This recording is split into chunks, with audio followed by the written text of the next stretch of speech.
The first thing you're going to want to do is to read the instructions from beginning to end. Kit wines are highly engineered products with carefully calculated nutrient levels, temperature requirements, timing, racking. If you haven't read the instructions carefully, you might miss something that'll seem obvious in hindsight, but could make your wine experience confusing. This also brings up an important point. When you read the instructions, they might differ from the way we've presented the kit production sequence in the video.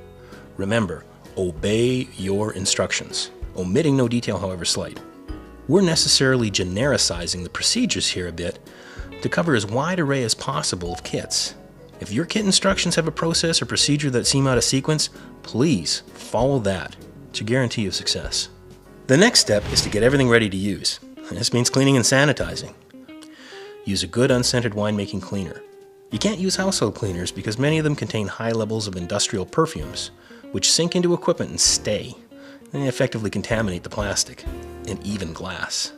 First, we clean and sanitize the equipment we're going to need for our first procedure: the primary fermenter and lid, spoon, thermometer, hydrometer, test jar, and wine thief.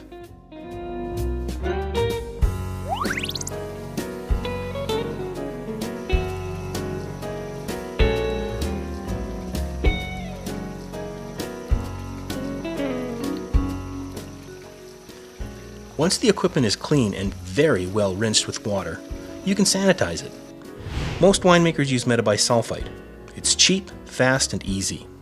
All you need to do is to mix 3 tablespoons, that's about 50 grams, of metabisulfite powder in 1 gallon, that's about 4 liters, of cool water. That's it, it's ready to use.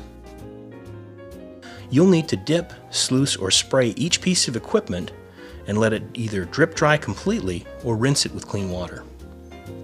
Note that I said spray your equipment. A nifty trick is to put your sulfite solution in a brand new trigger spray bottle, like one of those ones you can get from a garden store for misting plants. A couple of quick spritzes and you've conveniently and easily coated even large or unwieldy objects in your sanitizing solution. If you keep the container of sulfites tightly sealed, it'll last for a couple of months at room temperature before you have to make a fresh batch.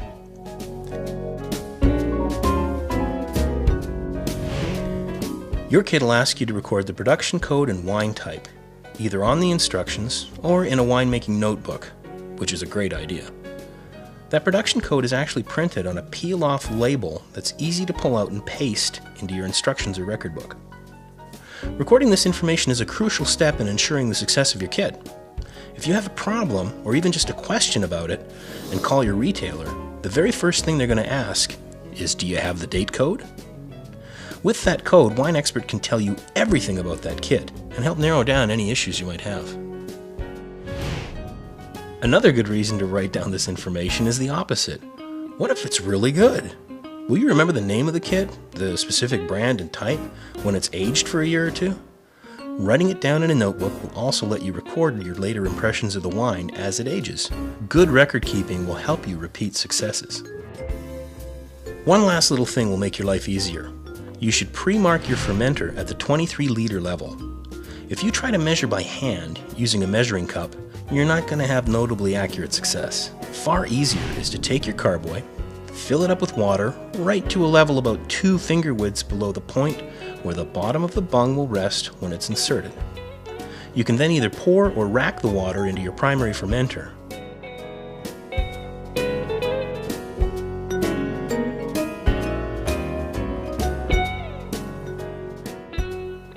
When it's settled down, take a permanent felt marker and draw a line at the 23-liter level.